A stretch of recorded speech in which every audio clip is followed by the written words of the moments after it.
Halo semua, selamat pagi.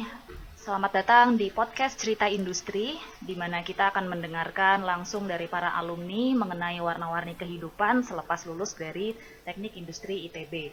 Podcast ini dipersembahkan oleh Komunitas Teknik Industri dan saya, Anggita, akan membawakan cerita di hari ini. Pada episode perdana kali ini, kita sudah kehadiran tamu yang sangat spesial, yaitu alumni TI Angkatan 1988, yaitu Bapak Hendra Mesa. Selamat pagi Pak Hendra, apa kabar Pak? Selamat pagi, kabar baik Mbak Agi. Alhamdulillah.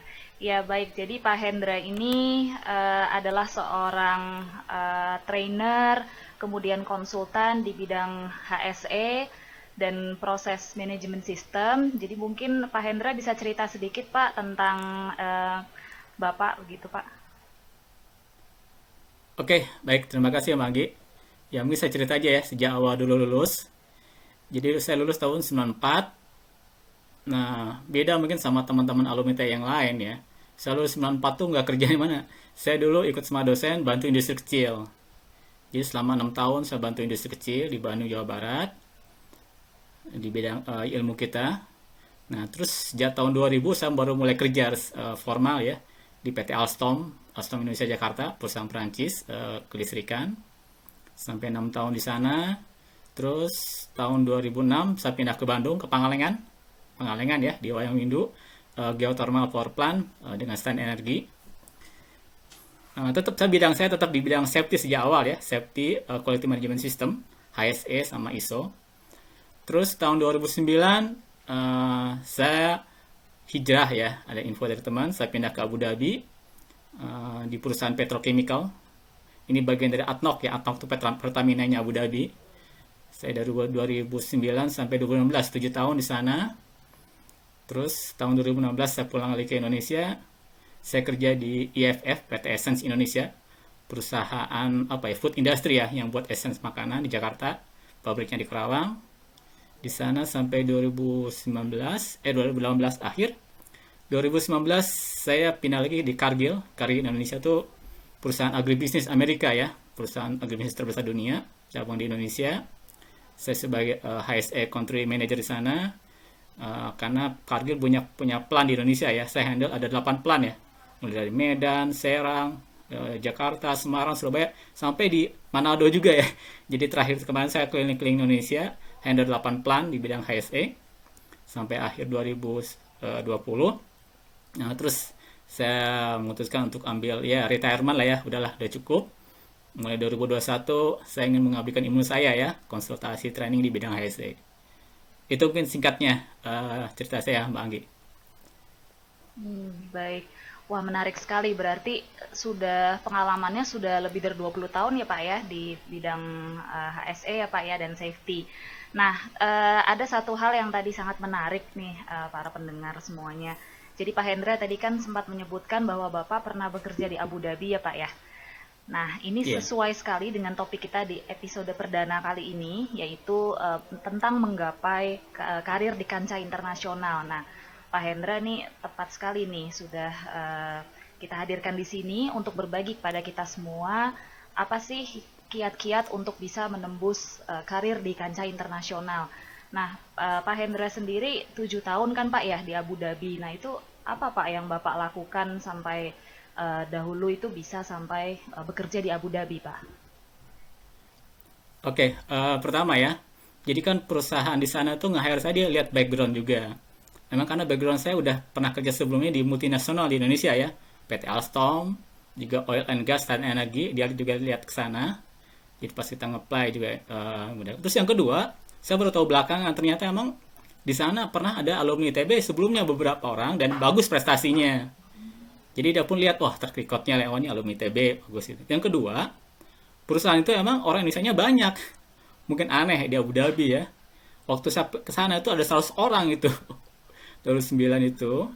Nah, jadi dengan dasar itulah dia melihat, oh ya ini udah pas ya. Dan kebetulan waktu itu pabrik petrokimianya dia mau ekspansi buat pabrik baru, butuh orang banyak. Di hire lah orang-orang dari berbagai negara. Jadi cerita dikit ya, Abu Dhabi itu UAE penduduk aslinya tuh hanya 20%. Jadi 80% pendatang. Jadi kalau kita ke Dubai, Abu Iya, Dhabi iya, itu iya. orang Arabnya dikit, banyak orang asing segala macam ya. Nah, di tempat saya kerja itu Iya, iya. 40 kebangsaan, 40 negara yang kerja di sana di Burj Petrochemical itu. Hmm. Dan hal menarik, orang Indonesia-nya banyak. Saya nanya-nanya kenapa? Kalau jadi ada sejarahnya gini. Jadi yang bosnya itu HR-nya, manajernya perusahaan itu dulu pernah sekolah di Amerika. Temannya tuh orang Indonesia, mereka baik hubungan pas ini ya pokoknya waduh hebat lah orang Indonesia tahu itu. Dia pulang ke Abu Dhabi megang perusahaan ini, dia ingat wah Indonesia, sehingga pas dia nge-hire itu banyak dipanggil orang Indonesia. Jadi bayangin dari 40 negara itu orang Indonesia mungkin ada 10% coba bayangin. Nah, Oh, jadi oke. pertama Banyak kenapa ya, saya Pak ya? mudah karena kondisi itu. Yang kedua, dia lihat background juga. Saya emang sebelumnya pernah multinasional ya di Alstom, oil and gas juga di Istana Energi. Itu latar belakangnya sehingga dia bisa nge-hire saya di sana. Nah, terus yang kedua, emang saya dapat info dari teman. Ini perlunya pertemanan ya. Jadi saya dari perusahaan sebelumnya, jadi kita nggak bisa langsung gitu aja. Ada teman yang udah kerja di sana. Udah, ini ada ini nih, apply, oke. Terus gimana tesnya ini nih? Nah, itu satu hal yang penting juga. Pertemanan itu perlu. Karena pengalaman saya kerja selama ini, saya selalu dapat info pertama dari teman. Bukan hanya tentang program kerja, tapi step-stepnya gimana nih. Itu mungkin bagi pengantar awalnya.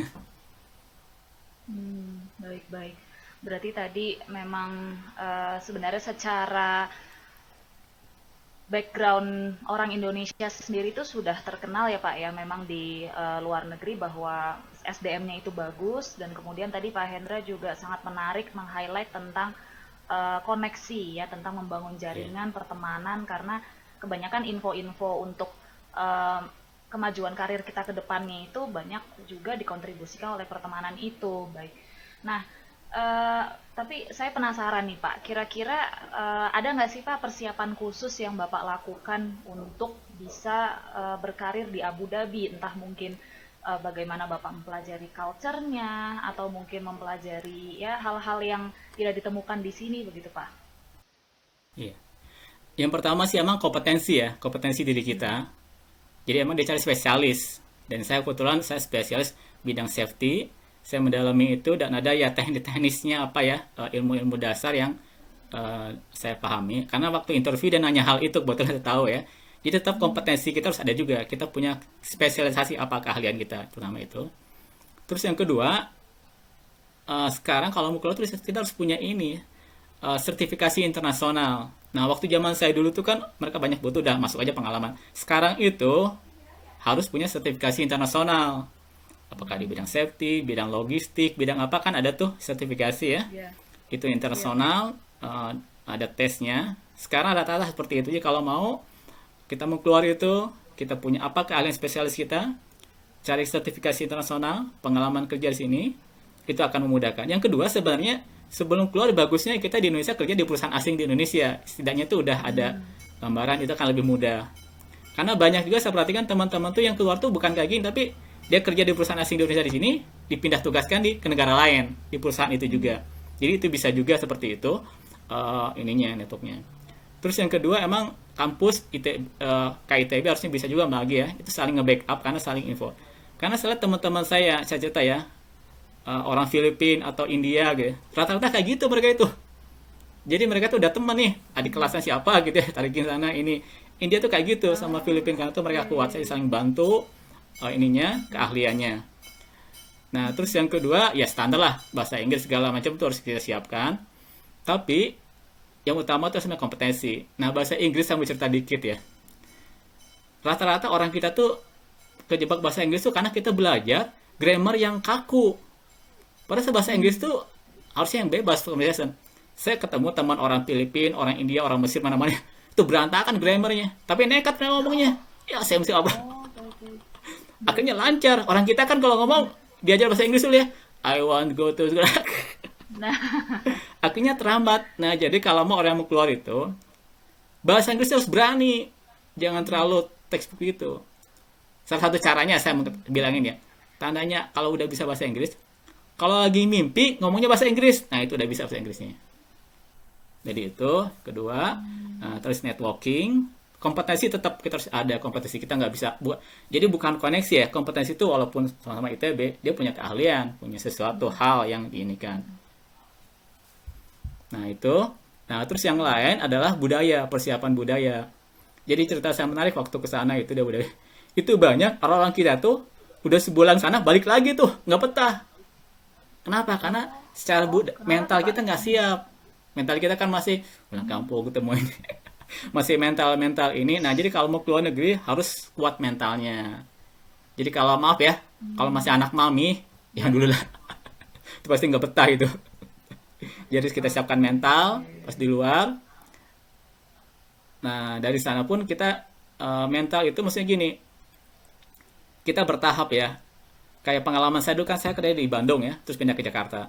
Di Bandung kan kita ketemu orang-orang sini, orang Sunda apa. Jakarta saya ketemu orang-orang Batak, orang Padang, orang apa kan. Kita berubah nih, bagaimana menghadapi mereka itu. Betul. Saya belajar.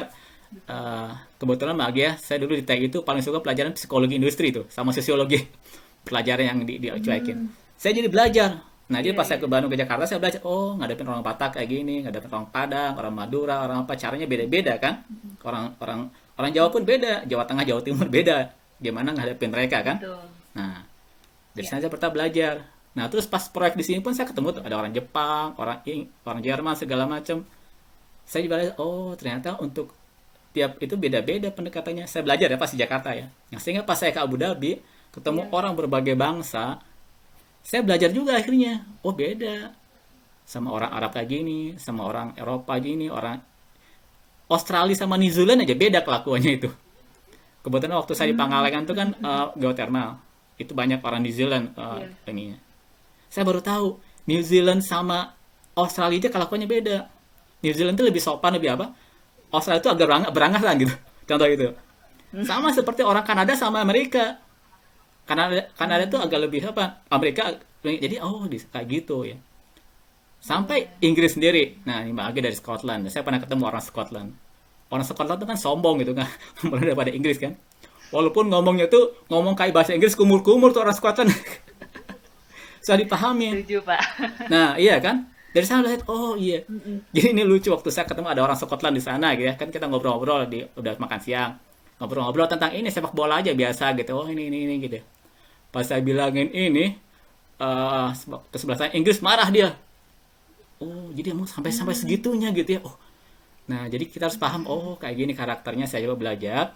Iya. Nah, dari sana kita komunikasi pun disesuaikan. Orang dengan ini gimana, dengan ini gimana. Nah, dari sana akan match juga, kita akan bisa pas di sana sesuai, karir kita pun bagus. Jadi itu penting. Yang kedua itu adalah kita harus memahami karakter orang lain. Yang Iya. itu sebelum itu, tapi kita harus paham juga dari kita sendiri.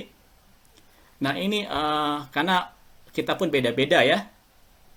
Saya orang Bandung, orang mana beda. Kita harus pahami bagaimana karakter saya. Lihat aja bagaimana kelakuan bapak ibu kita, gitu, keluarga kita. Itu karakter kita. Terus kedua, gimana karakter orang Indonesia. Nah, terus dari sana pas di luar, gimana berhadapan dengan orang lain, kita tahu juga gimana cara menghadapinya. Nah, ini saya cerita gini, waktu saya dulu di Abu Dhabi kan saya handle project, terus saya sebagai safety officer. Saya kan kayak yang membuat disiplin orang kontraktornya tuh di berbagai negara, ada 50 negara dengan berbagai kelakuannya gitu kan. Nah, saya melihat, oh beda nih, sama orang India harus kayak gini, sama orang Inggris gini, orang Italia gini, orang Amerika beda-beda kelakuannya. Iya. Dari itu semua, ya gini, pas awal-awal saya kagok juga pas pertama do proyek ya. Dari sana saya belajar, oh ternyata harus pakai cara juga, nggak bisa sembarangan gitu. Kita nggak bisa memperlakukan, maaf ya, orang Itali seperti gimana kita ngomong sama, maaf, orang orang Sunda, ya beda kelakuannya gitu. Kalau kita kan, kalau sambil ngomong-ngomong kan sambil nyengkesan, hehehe gitu. Saya pernah dimarahin, Hendra, Iya. why you talk like that? Bagi mereka tuh ngomong sambil cengengesan tuh nggak sopan. Kalau kita kan biasa ya di Bandung, oh punten apa kayak gitu ya, Betul. ngomong cengengesan biasa. Betul. Pas di sana saya dimarahin sama atasan saya, Hendra, itu nggak sopan kayak gitu. Oh sahabat, oh iya ya. Bagi orang tertentu tuh nggak sopan kayak gitu tuh, ngomong sambil cengengesan ya. Udah, oh saya harus kayak gini sama dia gitu. Iya, Nah, iya, iya. saya jadi belajar gitu. Nah dari itu semualah akhirnya kita bisa siap ya di sana. Oh saya al-masab banyak teman-teman akhirnya nggak siap dengan kayak gitu, agak konflik segala macam, ada akhirnya pulang apa segala macam. Oh pokoknya inilah karena dia terlambat untuk belajar tentang orang lain gimana berkomunikasi. Jadi komunikasi itu kan hanya bukan yang ngomong bahasa Inggris, tapi how to apa ya, kalau itu Komunikasi itu kan ada dua ya, bahasa sama apa tuh? Kalau psikologinya itu kan ya pergaulan lah. Nah, pergaulan itu penting juga. Itu mungkin bagi, maaf kepanjangan juga saya ceritanya. Hmm, iya iya, menarik Pak. Jadi sebenarnya kan kalau dari cerita Bapak semuanya learning by experience ya Pak ya. Iya, Jadi iya. Bapak memulai dari waktu masih di Indonesia, sudah kerja di perusahaan internasional, multinasional, kemudian ketemu banyak orang di situ, setiap harinya selalu belajar bagaimana menghadapi orang lain gitu. Nah, tapi tadi saya tertarik tuh pada saat Bapak bilang bahwa ya kalau kita mau berkarir di dunia internasional ya harus meninggalkan karakter-karakter yang Ya, keindonesiaan sekali. Nah, itu iya, iya. apa aja tuh Pak kira-kira yang Bapak maksud dengan karakter Ya, keindonesiaan itu? ya, jadi memang ada beberapa karakter yang jadi saya cerita sedikit ya. Mm-mm. Secara sosiologi bangsa ya dari timur sampai barat itu, barat lah Eropa, Amerika, sampai timur tuh Indonesia, Malaysia, Cina itu. Karakter itu berbeda. Karakter timur itu feminim kata orang tuh, barat tuh Hmm, maskulin. Maksudnya apa? Feminim tuh banyak pakai perasaan, iya feeling. iya iya. Kalau ini tuh pakai rasional, Amerika, Eropa gitu kan. Nah, itu kan. Nah, kita yang perlu tuh ya kita kalau mau keluar harus kurangi karakter baper. Maaf ya baper ya. Baper Kita ya. suka bawa perasaan. Nah, Iya kita iya. jangan main feeling gitu ya, perasaan segala macamnya itu kita ambekan apa ada mau itu janganlah dibuang lah kayak gitu ya. Terus yang kedua tuh kita kan suka bilang oh apa ya, oh mudah-mudahan dimaafin, nggak bisa gitu. Kita jangan aduh punten ya maaf ya, nggak bisa, harus dibuang gitu dari awal. Kita jangan berbuat salah gitu. Baik baik. Yang kedua ya ini profesionalisme. Jangan terlambat, misalkan terlambat kan, suka terlambat, suka ngaret, suka apa, yang gitu itu harus dibuang itu karakter seperti itu. Karena di luar itu di Indonesia mungkin masih dimaafin ya bos kita, oh maaf, oh ya punten, oh nggak apa-apa. Di luar negeri udah sekali udah terlambat udah out, mereka tegas kayak gitu kan. Iya iya. Nah, itu harus kita buang. Profesionalisme di luar gitu kayak gitu. Hilangkan baper apa gitu. Walaupun kata orang kita agak sombong ya, apa boleh buat karena kita sesuaikan seperti itu kan. Profesionalismenya. Jadi saya cerita dikit, kita pernah meeting bareng tuh.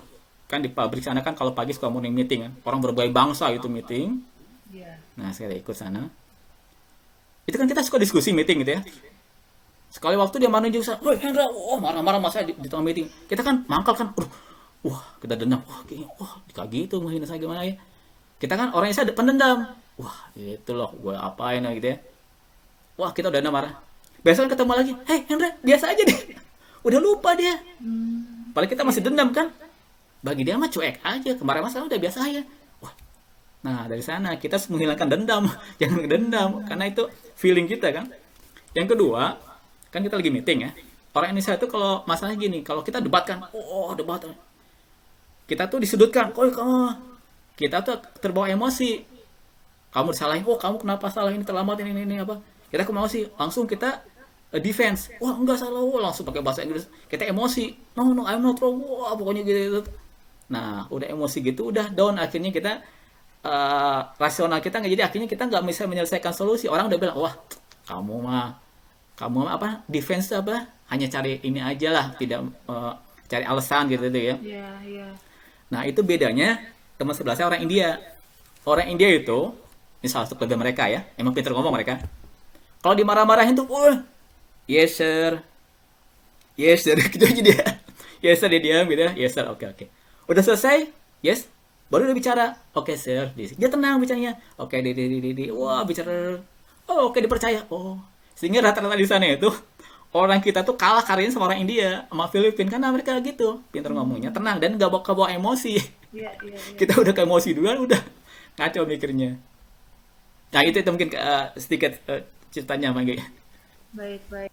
Wah, menarik ya Pak ya. Jadi sebenarnya kalau kita bicara berkarir di dunia internasional itu memang harus siap untuk belajar tentang orang lain juga Pak ya. Apalagi dari Iya. yang berbeda bangsa karena ya dari mereka juga kita bisa belajar untuk ya bagaimana beradaptasi dengan lebih baik gitu.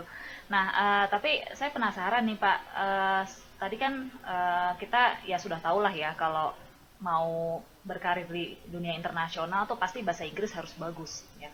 Nah, tapi kira-kira ada lagi nggak sih Pak selain harus bahasa Inggris bagus yang harus dipersiapkan mengenai komunikasi Pak? Jadi gini, itu kan bahasa salah satu, tapi ada komunikasi non verbal ya. Kita harus paham. Jadi budaya-budaya tertentu, misalnya orang Arab gimana, orang Inggris gimana gitu ya. Itu budaya-budaya seperti itu minimal kalau saya belajar sana kita minimal kita tahu lah sapaan singkat ya. Kaif halak, komunista, sama apa itu minimal kita tahu ya, kaif halak itu kita tahu. Yang kedua kita harus tahu nih budaya orang Arab gimana, orang Inggris gimana. Jadi kalau misalnya sama orang Inggris sama bercanda ya udah biasa gitu ya. Nah, orang Arab beda lagi kan. Orang Arab tuh satu hal, kalau kita kan biasa pegang-pegang kepala. Orang itu nggak sopan pegang kepala itu. Atau apa ya. Atau gini sendawa, gitu ya. Bagi kita biasa. Bagi negara lain, sendawa tuh nggak sopan itu. Pas lagi makan, gitu kan biasa. Bagi negara, oh Masya Allah, saya marah dia. Nah, jadi kita harus tahu juga apa namanya tuh. Apa bahasa Inggrisnya, itu tuh karakter, apa ya, kelakuan khas tiap bangsa kita harus pahami. Jadi pas komunikasi dengan mereka kita tahu. Walaupun kita bahasa Inggris tahu. Jadi misalnya kalau kayak dengan pengalaman saya dengan orang, contoh orang Jepang lah, Jepang kan sekitar senioritas kan, yang misalnya gini gitu apa gitu ya, mereka senang gitu kan. Kalau sama Amerika, Inggris itu enggak sih udah, kita fresh aja gitu kan. Mereka nggak suka digitu-gitu, malah dipanggil Mister nggak suka. Oh pak, oh kayak gini. Jadi berhubungan dengan atasan kita, oh atasan saya misalnya orang Prancis ya, siapa? Oh orang Prancis kayak gini caranya gitu ya. Terus sama orang Italia, pengalaman saya misalnya emang Italia sama Spanyol nih, dua ini kelakuannya waduh agak gitu. Dan khasnya ya, kalau orang Italia itu ngomong tuh pakai wajah malah jadi apa ya, jadi wajah tuh ngomong dia ada tuh, jadi ada semacam lidah apa tuh, udah mimik wajah tuh ekspresifnya lah. Oh dengan Italia kayak gini, sebenarnya kita paham nih versinya gimana gitu. Jadi nggak datar-datar aja gitu kan. Nah ada satu lagi itu ya, Jerman. Kalau Jerman nggak jelas Jerman tuh. Soalnya Jerman clear ya, Jerman seperti apa gitu kan. Jepang, nah saya belum tahu sekarang ya, baru-baru kan banyak Cina sama Korea ya. Saya belum tahu tapi karakter mereka tuh ya sama tapi agak lebih kalau Jepang kan masih agak lebih, saya nggak tahu Korea sama Cina ini agak, apa Cina kan banyak ya. Kita harus belajar juga. Tapi intinya selain bahasa, dan kita harus tahu dikit lah bahasa-bahasa mereka, sapaan aja sih. Saya pun biasa kalau waktu di sana kan kita saling ini aja menyapa gitu, pakai bahasa ya komunista. Mereka pun hargain, hey Hendra, what's good morning Indonesia, selamat pagi. Akhirnya mereka bilang, hey selamat pagi gitu. Nah yang kedua, kita harus hilangkan perasaan ini inferior. Kita kan di Indonesia suka nganggap orang bule itu tinggi, orang rendah. Di luar negeri pun kita gitu, yes sir, yes. Dia marah, oh kok kamu begitu, malah kita direndahin. Dia sukanya kita sama, udah akhirnya kita sama aja. Sama siapa, orang kita merasa ini gak sombong ya. Kalau di sini, kita mungkin dia gak sopan, tapi sana enggak. Sama orang Arab juga, kafalak, mereka senang gitu. Kalau kita gini kan duduk-duduknya, oke sir. Mereka kita malah, wah jadi kayak budak gitu. Jadi selain bahasa, budaya kayak itu, ya kita harus paham dikit minimal dengan bos kita, rekan kerja atau partner kita. Kita bersikap. Pengalaman saya, salah satu banyak masalah itu berhubungan sama orang India. India tuh emang aduh susah ampun gitu ya. Kalau kita di sini tahu ya maaf ya, orang Padang, saya orang Padang orang Padang ya. Orang Padang kan tahu wah gitu. Orang India itu lebih lagi tuh. Tapi ternyata ada triknya gimana ngadepin orang India. Saya nggak tahu ada triknya tuh ngadepin orang India. Akhirnya bisa juga gitu. Jadi selain bahasa kita harus paham juga itu bagaimana komunikasi dengan orang lain, kultur mereka. Itu lagi. Baik. Wah, menarik sekali nih Pak diskusinya. Nah, mungkin tadi kembali sedikit Pak ke kompetensi nih Pak ya. Nah, kalau kita bicara bidang-bidang gitu Pak ya, bidang-bidang yang sering sekali banyak orang Indonesia yang berkarir di internasional dan relatif jalurnya mungkin lebih gampang, itu kira-kira bidang apa sih Pak kalau menurut pengamatan Bapak selama ini? Jadi gini bagi emang perusahaan luar negeri itu kan melihat juga karakteristik berbagai bangsa itu beda-beda gitu ya. Dan dia melihat organisasi itu emang di bidang produksi, operator segala itu orang kita kan rajin kerja apa segala macamnya. Level-level yang lain tuh kayak level engineering segala itu akhirnya banyak orang India sama kenapa itu kita kurang bisa ngomong bagus gitu kan. Nah jadi kalau produksi, operator apa segala macam tuh kepake kita ya. Pengalaman di Timur Tengah ya, di Qatar, Abu Dhabi, Dubai, Oman segala macam. Emang banyak tuh kayak perusahaan petrokimia gas orang ada operator di pabrik petrokimia dari gas segala macam banyak sana. Juga perawat. Kalau mereka tahu oh perawat bagus ini saya. Jadi dia lihat dari sana. Nah, tapi sekarang udah mulai banyak juga. Jadi saya pikir kita bisa kembangkan IT juga banyak kita IT. Jadi tetap ada kompetensi yang khas dari kita. Tapi kita bisa lihat di negara kita mau kemana ya, satu negara kita lihat di negara itu orang Indonesia udah banyak kerja di bidang apa, itu akan lebih mudah bagi kita. So, kalau kita jadi sesuatu yang baru di suatu bidang yang orang Indonesia belum ada, perusahaan pun akan lihat nih, wah ini anaknya gimana gitu ya. Jadi kalau menurut saya sekarang terbuka semua aja, bisa logistik apa segala macam. Tapi kalau tanya saya, pengalaman saya produksi ini, IT pun sekarang udah lumayan kok banyak ininya. Itu Magi. Menarik ya Pak ya. Jadi memang komunikasi itu penting sekali ya Pak ya, karena kalau yang bidang-bidang yang selama ini Bapak amati itu kan lebih ke arah ya mungkin bisa kita sebut padat karya gitu Pak ya. Tapi kan di satu sisi orang Indonesia sebenarnya juga pinter-pinter dan ya punya banyak hal yang mungkin belum ditunjukkan kepada dunia, dan masalahnya adalah komunikasi itu mungkin harus ditingkatkan supaya kita bisa berkomunikasi dengan lebih baik. Baik, sayangnya 30 menit kita sudah hampir habis nih Pak. Jadi mungkin sebagai pesan-pesan untuk para pendengar Pak, terutama adik-adik mahasiswa atau rekan sesama alumni yang baru lulus, nah mungkin ada yang pengen suatu saat untuk berkarir di dunia internasional. Nah Pak Hendra ingin kasih pesan apa nih Pak untuk teman-teman kita? Oke, baik. Yang pertama, emang kita harus pilih ya, kita mau spesialisasi kita apa, bidang apa, yaitu ambil kompetensi itu. Siapkan sertifikasi ya, jadi bukan hanya sekedar ijazah kuliah, ada sertifikasi kalian kita itu sana. Bahasa udah jelas juga ya, bahasanya harus bagus itunya. Dan khusus untuk bahasa, kalau bisa conversation gitu ya, kita jangan hanya belajar yang grammar, conversation itu penting sekali untuk ininya. Terus yang kedua networking. Jadi kita coba lihat di mana negara-negara minimal sih ada ini ya, ada alumni ITB atau minimal orang Indonesia di sana, itu kan lebih mudah. Jadi kita harus tahu juga pertemanan, ini adalah perlu pertemanan, bukan hanya teman kuliah, teman SMA terus tetap kita jaga. Ini satu hal yang ya anak ITB kan suka ini ya, single factor enggak, kita harus punya pertemanan. Networking itu penting sekali. Dari sanalah kita akan ini. Dari sana kita akan bisa dapat informasi keluar. Terus ya tetap kita nggak bisa langsung lulus kuliah keluar, enggak sih, tetap kita di dalam dulu pengalaman internasional di sini, nanti di sana akan lebih mudah untuk keluar. Itu mungkin dari saya Magi. Oh satu lagi sebelum lupa ya, hilangkan inferioritas bahwa kita bodoh apa enggak, kita pinter, orang Indonesia pinter, kita rendah enggak, kita sama, itulah. Nah itu satu lupa, hilangkan mental itu, kita harus mental sama. Kalau bahasa Minangnya, kita harus berdiri sama tinggi, duduk sama rendah. Hilangkan mental itu, kita pintar, kita bisa, insya Allah bisa. Tapi kalau kita udah inferior, wow, susah itu. Itu lagi. Mental Pak ya, berarti intinya Pak ya. Mental penting. Ya, mental siapkan juga. Untuk kita jangan memandang rendah diri sendiri. Ya mungkin selama ini kalau di Indonesia ya ada anggapan bahwa semua orang harus rendah hati, tapi rendah hati itu kan bukan rendah diri ya Pak ya, berbeda ya. Jadi kita rendah hati boleh, tapi rendah diri ya tidak boleh ya, harus dijauhkan. Baik, terima kasih Pak Hendra atas waktunya. Sungguh sangat menginspirasi sekali cerita-ceritanya, dan pastinya juga bisa memberikan motivasi kepada para pendengar kita. Terima kasih Pak, semoga sukses selalu. Dan untuk para pendengar podcast Cerita Industri, terima kasih sudah bersama kami di episode perdana kali ini. Jangan lupa nantikan episode-episode berikutnya dari podcast Cerita Industri. Sukses selalu, ya, salam sehat. Wassalamualaikum warahmatullahi wabarakatuh. Waalaikumsalam ya. Terima kasih banyak Manggi.